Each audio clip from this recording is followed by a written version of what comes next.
សៀលគងភ្នំទូចយំបោកខ្លួនអាឡ័យសង្រែងសោកស្ដាយនិស័យរឿងព្រឹកពីព្រេរឿងខ្ញុំគឺរឿងពិត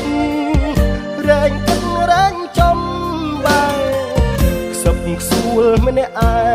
ងគិតវែងគិតរកតែថ្លៃអូននៅទីណាអូននៅទីណាអូនបងនឹកស្ទើសូនស្ទើសូនស្ទើសូនចិត្តកាយទ្រមរីងរៃគួស្នេហ៍ឬមិនស្នេហ៍ឲ្យតែប្រាប់មកថ្លៃត្រូវខំមិនធ្វើហេតុអ្វីទៅស្ងាត់ចោលបង